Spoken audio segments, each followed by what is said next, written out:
Y solicito en este momento al doctor Enrique Ruelas Barajas, nuestro expresidente, que nos haga el favor de dictar la conferencia magistral, doctor Miguel F. Jiménez.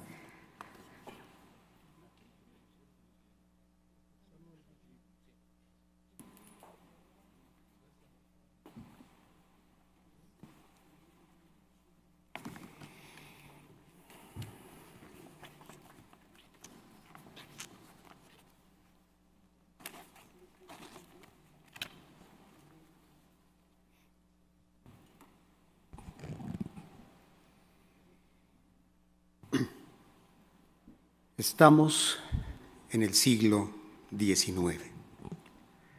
Es 18 de julio, hoy, de 1872.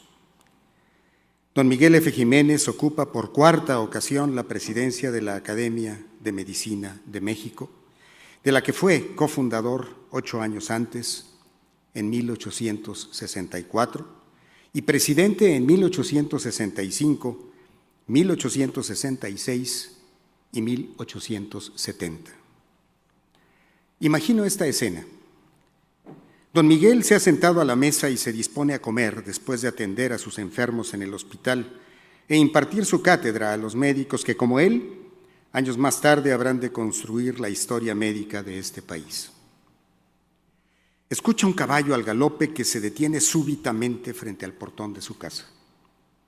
Son aproximadamente las 2 de la tarde. Piensa que han venido a buscarlo para atender con urgencia a algún enfermo, pero no es así. En su comedor recibe un sobre lacrado, lo abre y lee con atención.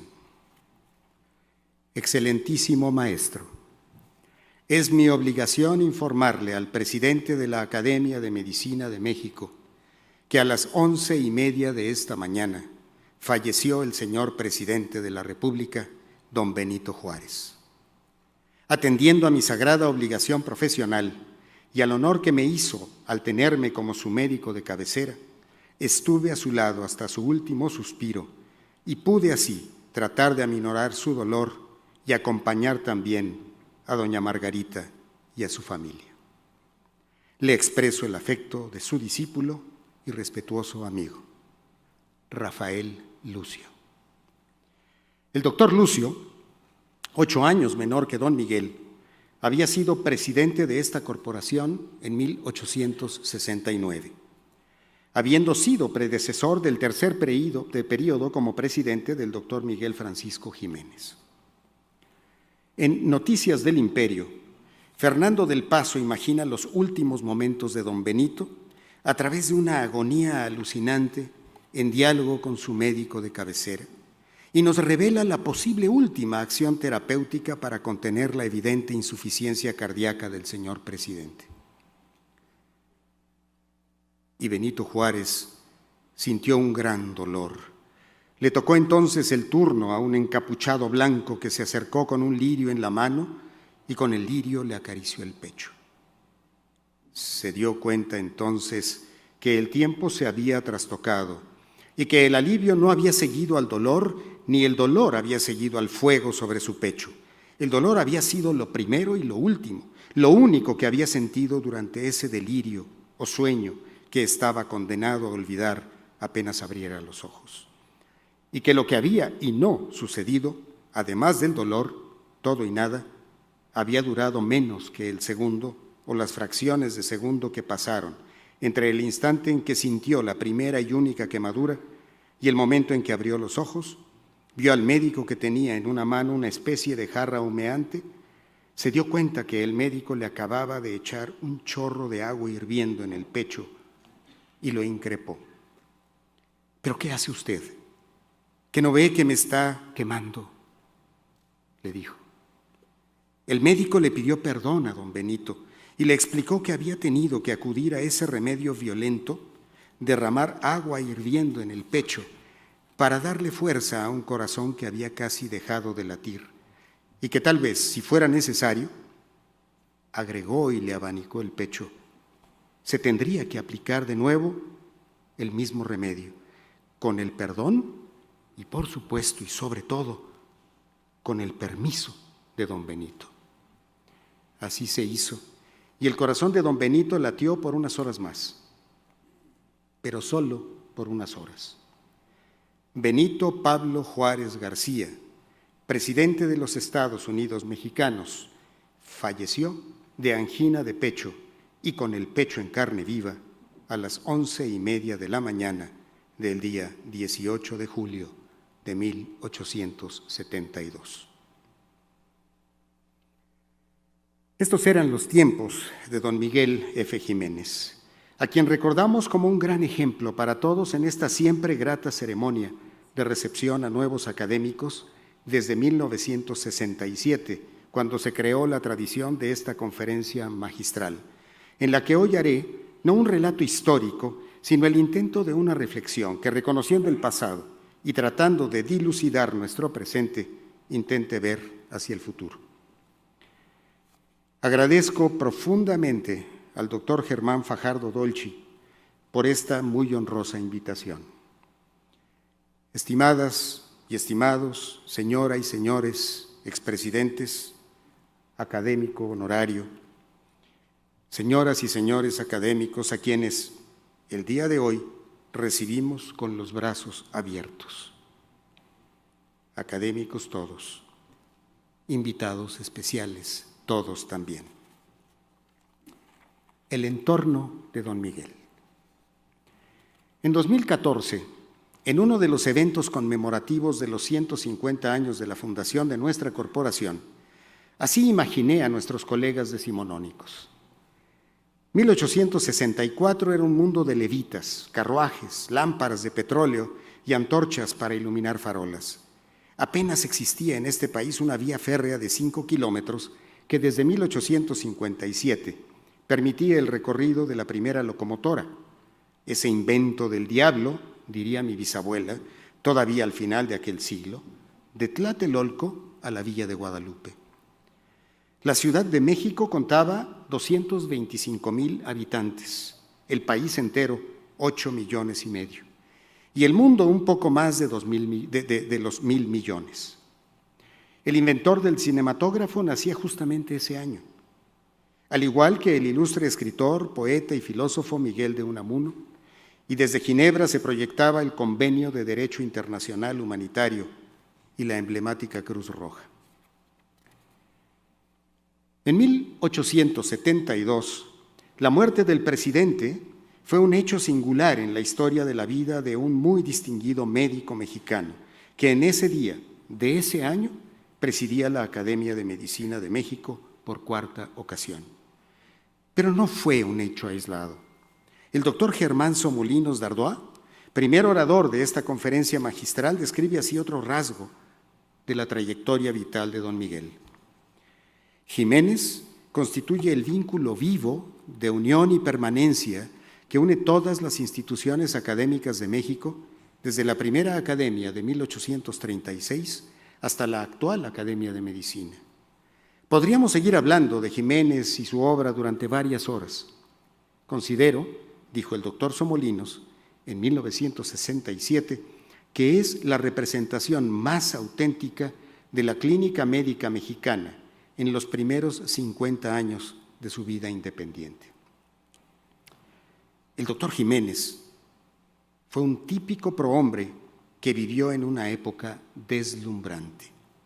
En la literatura, el romanticismo tardío imperaba todavía en España, mientras en el resto de Europa ya se había adoptado el realismo como corriente imperante, dejando testimonios importantes sobre los retratos sociales y las luchas de clases que daría lugar a grandes cambios en el siglo XX. En música, el romanticismo continuaba con gran fuerza. Compositores como Schumann, Brahms, Mendelssohn, Tchaikovsky y Wagner estrenan obras de madurez. Hacia 1850, las artes plásticas optan por el realismo, con grandes paisajistas como Millet, Corot y Sorolla.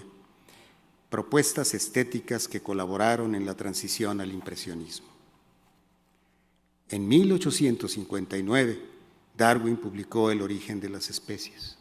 En 1864, cuando se fundó nuestra corporación, Pasteur acabó con el paradigma de la generación espontánea. En 1865, justamente durante la primera presidencia del doctor Jiménez, aparecieron las leyes mendelianas de la herencia. Y en 1869, Mendeleev propuso la primera versión de la tabla periódica de los elementos. En 1876, año en el que murió don Miguel, Alexander Graham Bell patentó el teléfono, lo que permitió que 2 años después el presidente Porfirio Díaz se comunicara por primera vez desde el Palacio Nacional al Castillo de Chapultepec. La vida de don Miguel transitó a través de grandes incertidumbres, de invasiones extranjeras y de una polarización social que dividió a la sociedad mexicana de entonces. Casi genéticamente he podido atestiguar la turbulencia de aquellos tiempos a través de la historia de mi bisabuelo, contemporáneo del doctor Jiménez. En 1847, Eligio Ruelas, joven subteniente del Batallón Fijo de México, peleó contra los norteamericanos en las batallas de Candelaria, Churubusco y Chapultepec. Cuando don Miguel impartía clases de patología interna en la Escuela Nacional de Medicina y atendía a pacientes en el Hospital de San Juan de Dios. Menor que Juan Escutia por 4 años y mayor por 2 años que Juan de la Barrera y por 3 que Fernando Montes de Oca y Agustín Melgar, el subteniente Ruelas fue hecho prisionero por el enemigo el 8 de septiembre. El fatídico día 13, en Chapultepec, cuando cayeron sus compañeros de armas, recién egresados del colegio militar, a Eligio lo salvó la prisión, de la que escapó el 29 de septiembre, 15 días después. Fue general del ejército mexicano cuando don Miguel era nuestro primer presidente. Las órdenes militares que recibió en tan solo 2 años dan cuenta de la inestabilidad del país. El 25 de mayo de 1865 se le designó comandante militar del departamento de Tula.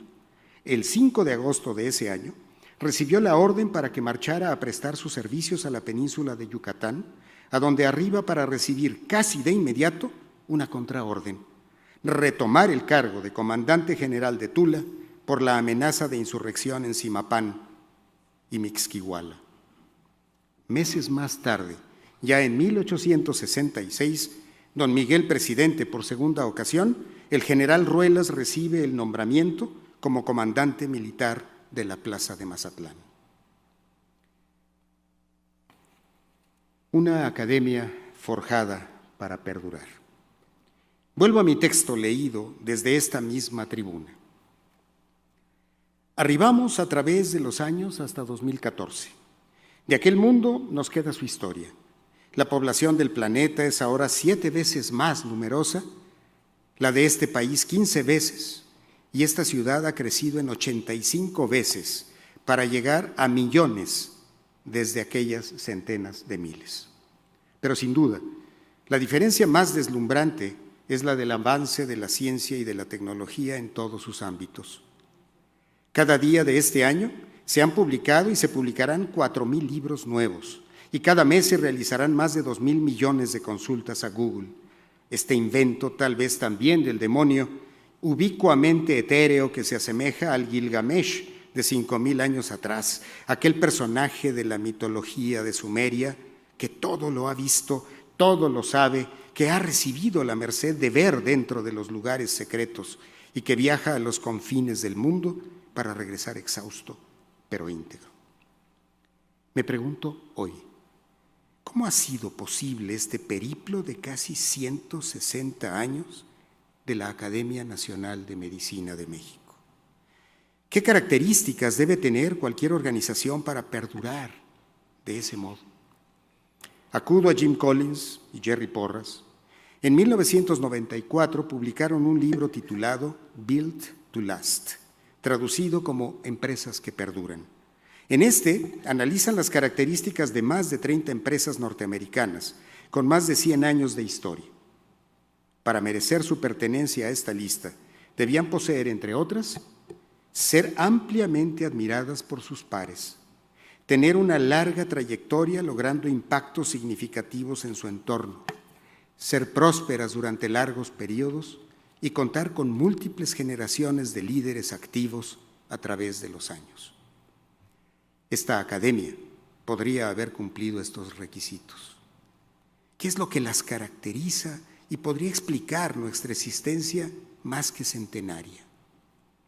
De las 10 características analizadas por Collins y Porras, destaco algunas, las más conspicuas en nuestro caso desde mi punto de vista. Las empresas que perduran, las organizaciones como la nuestra que trascienden, construyen relojes, no dan la hora. No están sujetas a la tiranía de una cosa o la otra. Estás conmigo o contra mí. Pues son capaces de imaginar y lograr una cosa y la otra. Preservan el corazón de sus valores, pero estimulan el progreso. Están convencidas de que ser suficientemente bueno no es suficiente. Aspirar a ser siempre mejor es siempre lo mejor. Piensan que siempre es el inicio de algo nuevo, atrevido, emocionante. Y finalmente tienen liderazgos que surgen desde adentro, que conocen la cultura y la preservan a ultranza. La encrucijada. Como en otros tiempos, como casi siempre, la academia transita hoy a través de encrucijadas que se convierten en acertijos desconcertantes, preocupantes, estimulantes. Apenas estamos abriendo los ojos tras haber vivido una pesadilla, una de las pandemias más destructoras de la historia. Cotidianamente y a toda hora escuchamos noticias de muertos y muertas, de desgracias, maledicencias, agresiones y descalificaciones que empobrecen a quien no encuentra otra manera de ser. ¿Por qué tenemos que despertar para estar despiertos si pudiese ser tan fácil soñar que soñamos en paz? Vivimos lo que he llamado la rima de las revoluciones: demográfica, epidemiológica, genómica, proteómica, telemática, informática, robótica, tecnología nanoscópica, cirugía endoscópica. Todas estas perfilan un nuevo paradigma en la historia de nuestra civilización. Ilustremos una de estas en nuestra propia historia. No es necesario acudir a los datos demográficos nacionales para demostrar nuestro envejecimiento como sociedad. Aquí mismo se demuestra. La Academia Nacional de Medicina tuvo 7 presidentes en sus primeros 10 años de existencia. El promedio de edad de ellos al asumir la presidencia fue de 48 años. El mayor, don Miguel Jiménez, a los 52 en su primer periodo. Y el menor, el doctor Carlos Alberto Herman, a los 43. El promedio de edad de los 6 presidentes que hemos asumido el cargo desde 2013 a la fecha es de 62 años. El mayor a los 69, edad que no llegó a alcanzar ninguno de aquellos presidentes decimonónicos, y el menor a los 55, siendo mayor que cualquiera de los primeros 7 en aquel momento.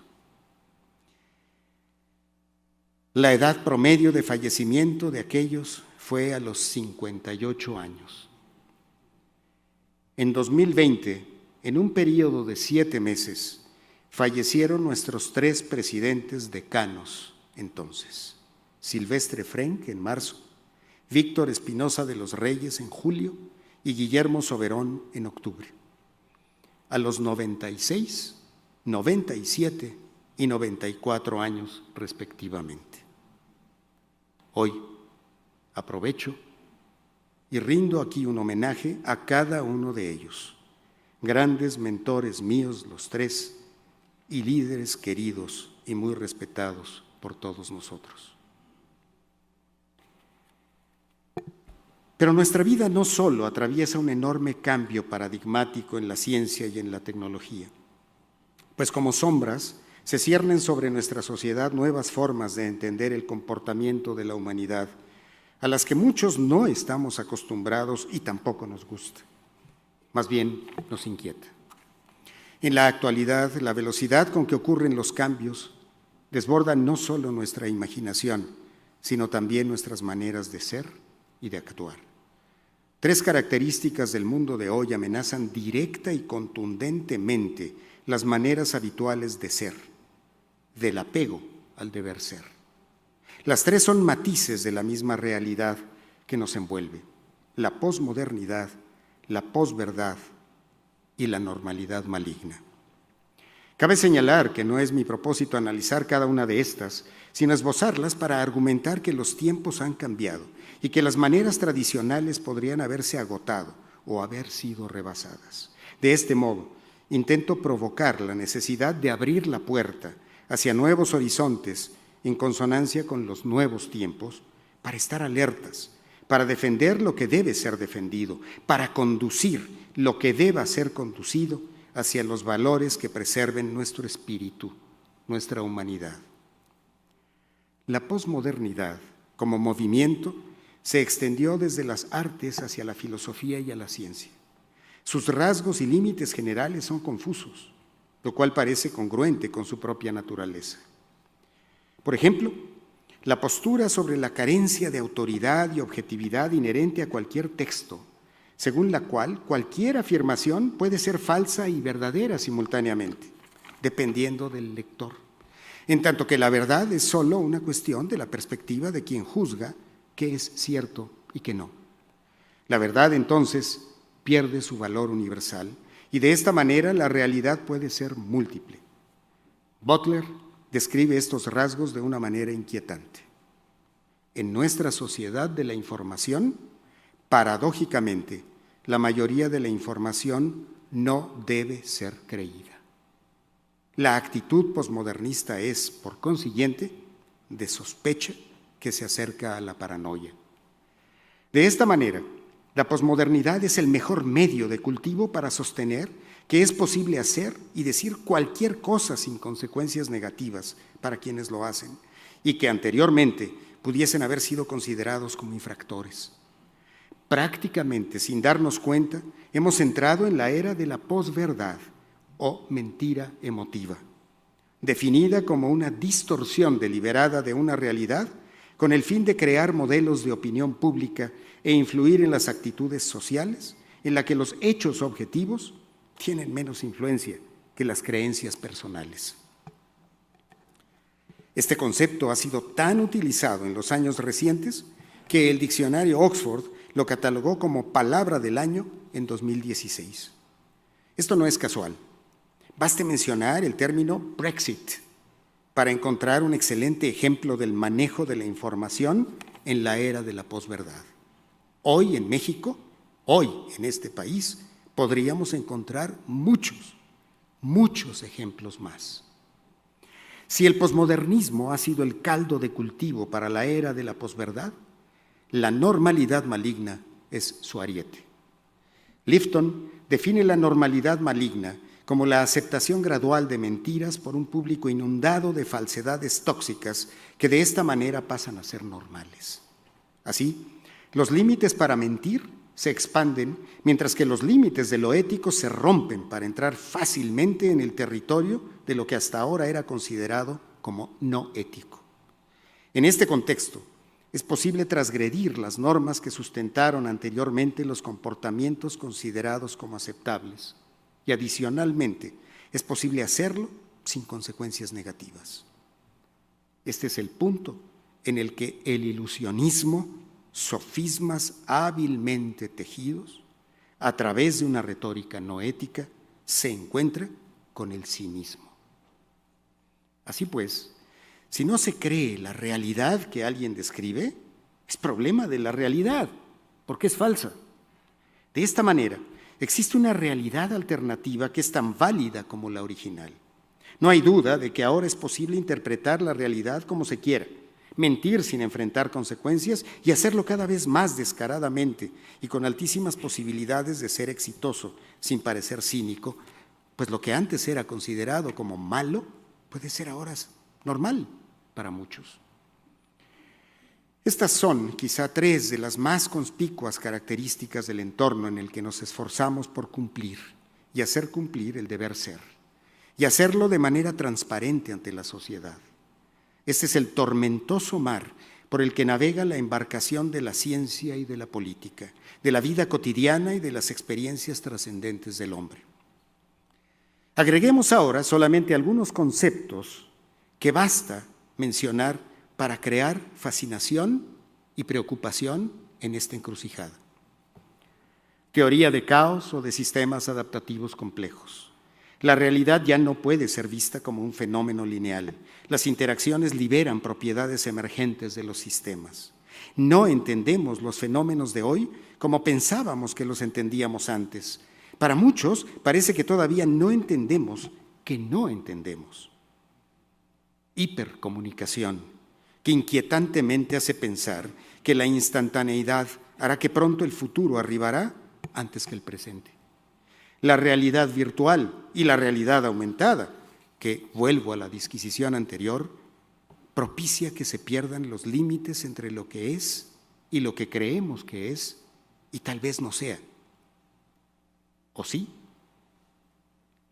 En los últimos meses ha irrumpido sorprendentemente la inteligencia artificial. No porque no hubiésemos pensado en ella. El ser humano ha tenido presente este desideratum desde siglos atrás.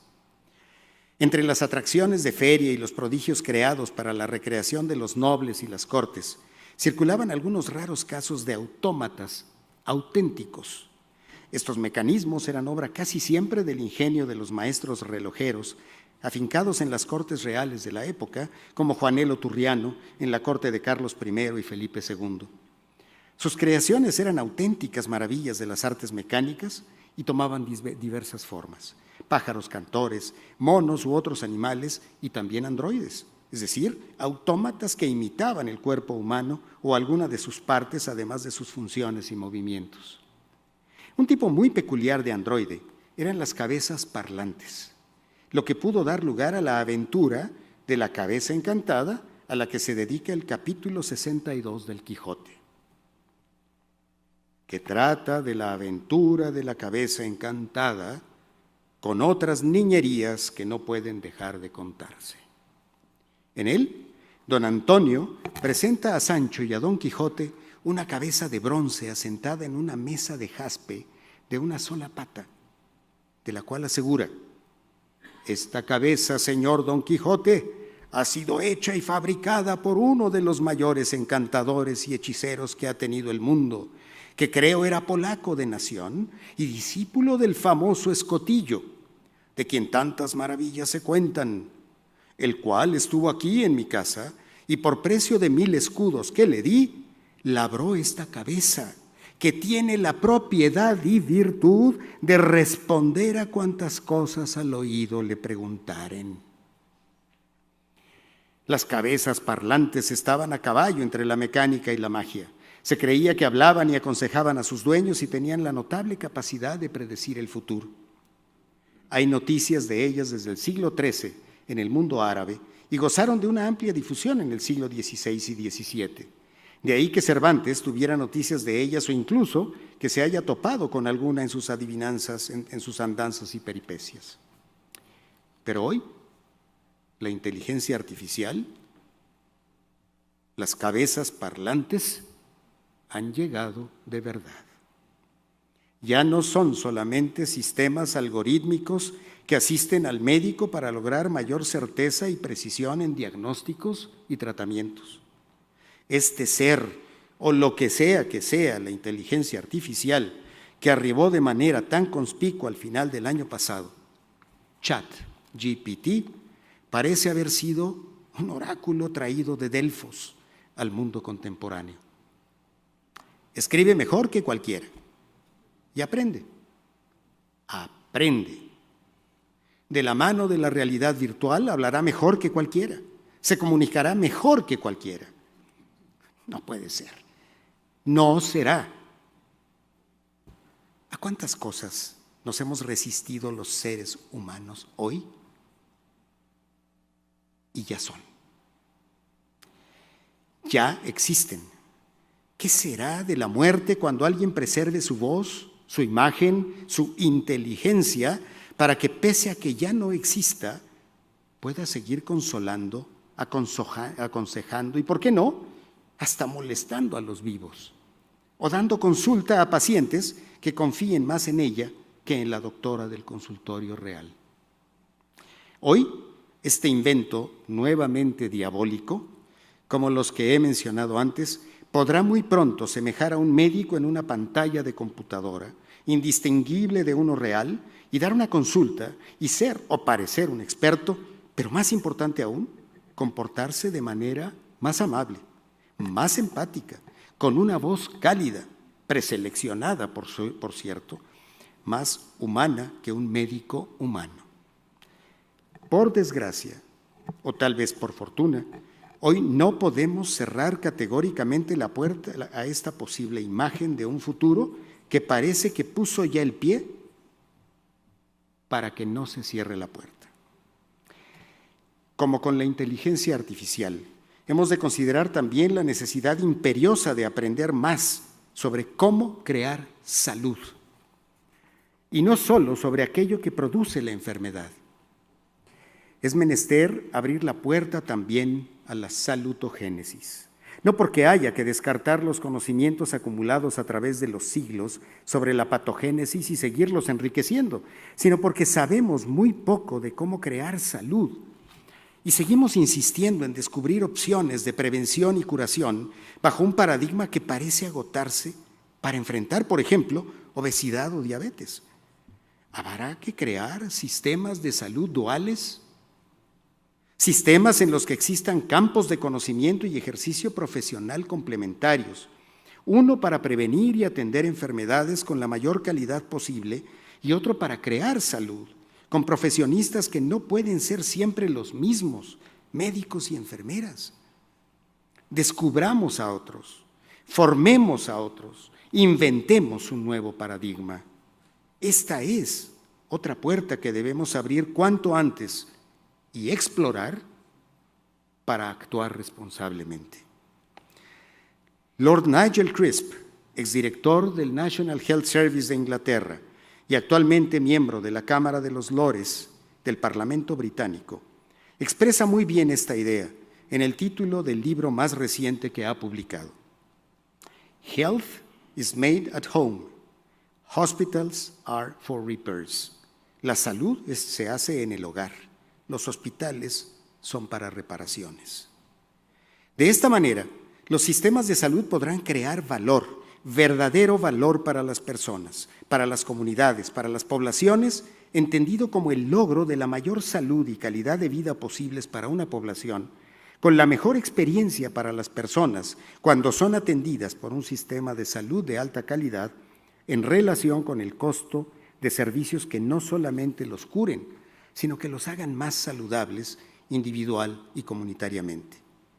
En el Institute for Healthcare Improvement hemos impulsado la triple meta: mejor atención, mejor salud, costos más bajos, pero no a expensas de recortes presupuestales o cancelaciones de compras o de salarios, sino de evitar el desperdicio, que es enorme en los sistemas actuales. Se trataría de lograr, en resumen, más vida, más sana para todos.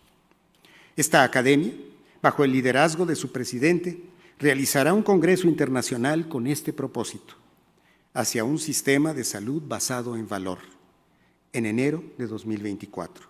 Pero no para construir al vapor con miras a un nuevo gobierno, no para llenar con alguna ocurrencia los espacios que pertenecen a la ciencia, sino para explorar responsable y sistematizadamente alternativas que desde hoy nos dirijan hacia el mejor horizonte posible a 2050.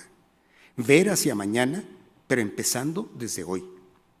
Y hacerlo no solo pensando en la mecánica de cómo lograr mejor financiamiento, acceso, gerenciamiento, tecnología, recursos humanos, resiliencia o transparencia, sino enfocando la atención en el alma misma del sistema, las personas sanas y enfermas, profesionales y técnicos, todos los que son, a fin de cuentas, el sistema mismo.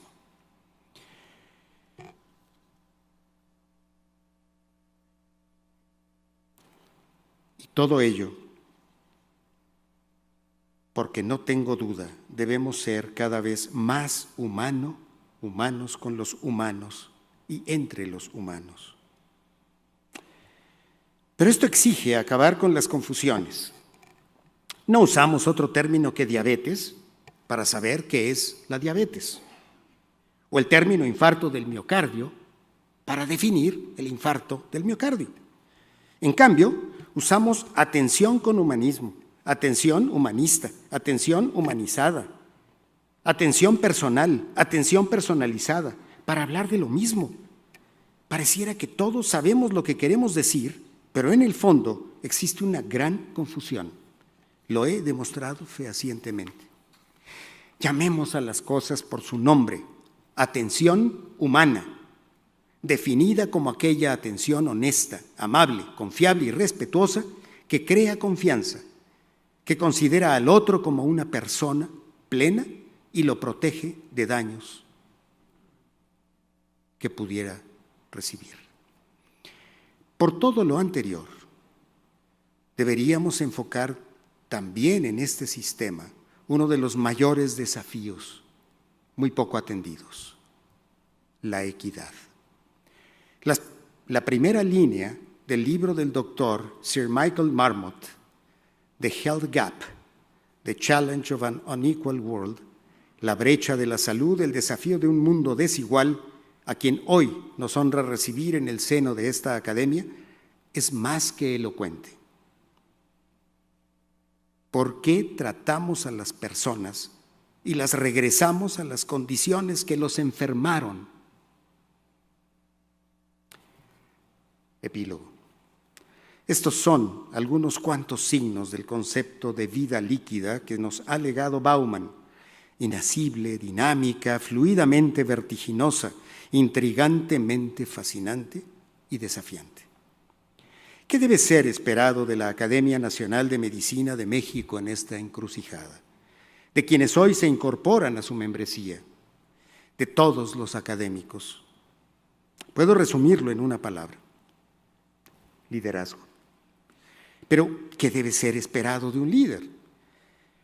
De entre miles de definiciones, tal vez millones, me he quedado con la descripción de Cousses y Posner. De un líder esperamos visión, comunicación, inspiración, habilitación y ejemplo. En tiempos turbulentos como estos, es indispensable no perder la imagen que nuestros valores deben proyectar hacia el futuro. Enredarse en diatribas que a veces descienden hasta la vulgaridad nos anclan en el presente, condenándonos a una reactividad estéril. Inspirar es fundamental para transitar con todos a través de la incertidumbre. He dicho todos deliberadamente, pues no debemos ser unos o los otros, debemos ir todos. Es nuestra academia, es nuestro entorno, es nuestro país. Todos debemos tener los mismos derechos, las mismas opciones, más vida, más sana. Kissinger, el admirable centenario que sigue escribiendo, ha dicho en su más reciente libro que los líderes deben tener las cualidades del artista que siente y que sabe cómo esculpir el futuro utilizando las herramientas del presente. Veamos hacia adelante, construyamos lo que queremos que sea, inspiremos, seamos ejemplo, pero sobre todo, preservemos a toda costa los valores más caros de nuestra civilización que encarnan en seres humanos ejemplares por su bondad, por su sabiduría y por su honestidad. 1876 fue un año triste para esta academia, como lo fue 2020. 3 de sus prohombres murieron en un periodo de 5 semanas. El 25 de marzo, el doctor José María Vértiz. El 2 de mayo, el doctor Leopoldo Río de la Loza. Y entre ellos, el 2 de abril de 1876, el doctor Miguel Francisco Jiménez, nuestro presidente en 4 ocasiones. En su ceremonia luctuosa, frente a su ataúd, hablaron 17 oradores. El último de ellos fue otro preclaro académico, don Gavino Barreda. Aquí, el final de su pieza. Descansa en paz, maestro venerado. Descansa en paz, amigo sincero y leal.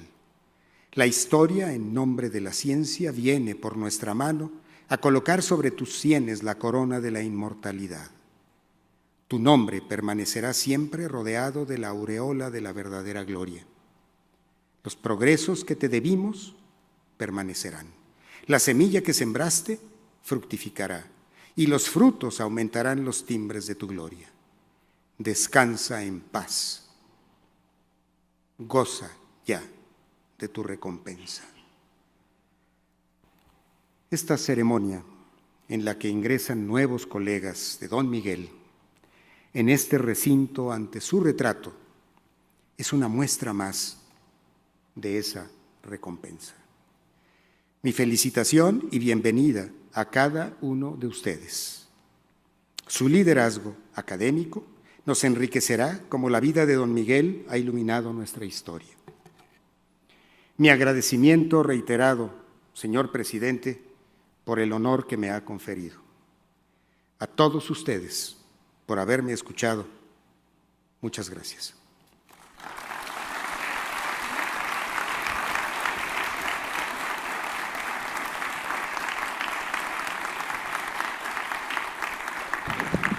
A continuación, el doctor Germán Fajardo Dolce hará entrega del diploma por la conferencia impartida el día de hoy a nuestro expresidente, el doctor Enrique Ruelas Barajas.